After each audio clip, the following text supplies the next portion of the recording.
అందరికీ నమస్తే అండి.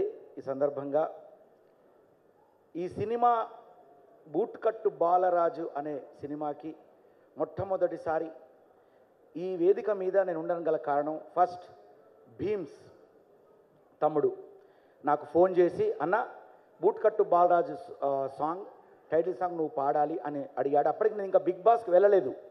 బిగ్ బాస్ వెళ్ళకముందే నాకు కోరడం జరిగింది. బిగ్ బాస్ కంటే ముందు ఈ పాట నేను పాడాను. ఆ తర్వాత బిగ్ బాస్కి వెళ్ళడం, మీ అందరి ఆశీర్వాదంతో మంచి పేరు తెచ్చుకోవడం జరిగింది. ఈ సందర్భంగా బిగ్ బాస్ వేదిక కూడా నేను చాలా రుణపడి ఉన్నాను. అలాగే ఈ సినిమాలో నేను పాడిన పాట రాసినట్టు, దాని తర్వాత రెండో వ్యక్తి మా సోహెల్ అన్న. ఇంకా సోహెల్ అన్న అంటే మీ అందరికి తెలుసు. సో హెల్ నుంచి వచ్చాడు, ఇప్పుడు హెవెన్గా ఏలుతాడు ఈ సినిమాతో నాకు తెలిసి. ఎందుకంటే నీ పేరులోనే హెల్, నువ్వు అనుభవించిన హెల్ ఉంది. ఇప్పుడు సో హెవెన్, డౌట్ లేదు. ఎందుకో ఇప్పుడే వచ్చింది ఐడియా నాకు.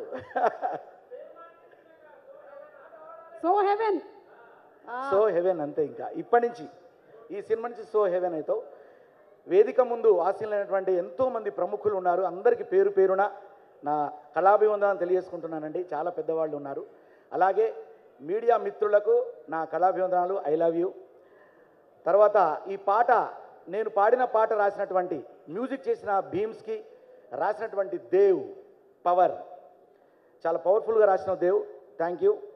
తమ్ముడు ఎప్పుడు హై పిచ్ పాటలు చేస్తుంటాడు భీమ్స్. ఆయన సినిమాలు అన్నీ కూడా హై పిచ్లో ఉంటాయి. సో ఈ పాట కూడా మంచి హై పిచ్లో దుమ్ము రేగింది. చాలా మంచి పాట. బూటు బూటో boot boot boot boot boot boot boot కట్టు బాలరాజు, ఏ ఊరు వాడకెళ్ళకుండా గడవదంట ఒక్కరోజు. Boot boot boot boot boot కట్టు బాలరాజు, ఊరు వాడకెళ్ళకుండా గడవదంట ఒక్కరోజు. ఇంత హై పిచ్లో ఉందండి తమ్ముడు భీమ్స్. తమ్ముడి పాటలన్నీ కూడా thank you thank you thank you thank you so much.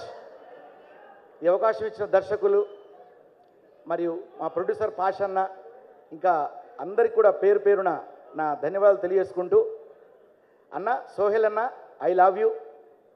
అసలు నీ గుణం ఇప్పుడు నేను చెప్తే మాటల్లో నీ ముందట ముఖస్థితి ఉంటుంది, కానీ ముఖస్థితిగా నేను చెప్పడం కరెక్ట్ కాదు. కానీ నిజంగా చెప్తున్నా, అమ్మతోడు అద్భుతమైన మనిషివి నువ్వు. ఇటీవల ఒక అద్భుతమైన పని చేసినావు నువ్వు.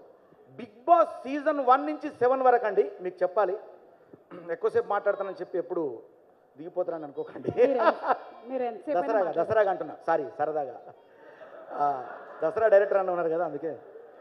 ఓకే, సో సోహెల్ అన్న ఈ మధ్యలో గ్రూప్ 1 నుంచి సీజన్ 1 నుంచి సీజన్ 7 వరకు గ్రూప్ క్రియేట్ చేసామన్నా. అందులో ఆల్ కంటెస్టెంట్ అందరూ కూడా అందులో జాయిన్ కావడం, మేమందరం కూడా మొదటి నుంచి ఇప్పటిదాకా పంచుకోవడం చాలా ఆనందంగా ఉంది. మా అందరి ఆశీర్వాదం నీకు ఖచ్చితంగా ఉంటుందన్న. తర్వాత బిగ్ బాస్లో నా కోసం నువ్వు స్టేజ్ మీకు వచ్చినావన్నా, ఐ లవ్ యూ. నేను ఎప్పుడు మర్చిపోను. నిజంగా చెప్తున్న జనాలకి, ప్రతి ఒక్కరం కూడా సోహెల్ అన్న సినిమా, సోహెల్ అంటే బిగ్ బాస్లో ఒక అద్భుతమైనటువంటి పెర్ఫామ్ చేసిన వ్యక్తి, చాలా మంచి మనసున్న వ్యక్తి. ఆయన తర్వాత ఆ పేరు నాకే వచ్చింది అనుకుంటాను. మరి మీరు హీరోగా ఎప్పుడు చేస్తున్నారు? బోలే అంటే హీరో, హీరో అంటే బోలే. ఈ సందర్భంగా అల్లోనే రాడల్లా అంటూ పిల్లే రావాలే, మీయార్ గుర్రాల్ మాయార్ గుర్రాల్ బండే ఎక్కాలే, బొట్ట బొట్ల సీరే గట్టి బొమ్మంచు రైకే దొడిగి బిల్లం బల్లం సప్పులతోటి పెళ్లి పీటల మీదికి ఎక్కాలే. బోలే అంటే హీరో, హీరో అంటే బోలే. థ్యాంక్ యూ, చాలా థ్యాంక్స్ అండి. మీ నోటితో, సుమగారి నోటితో హీరో ఎప్పుడు అనిపించుకోవడం అనేది, ఆ మాట మీ నోటి ద్వారా వినడం, ఆహా ఎంత కమ్మగా ఉందండి. థ్యాంక్ యూ అండి.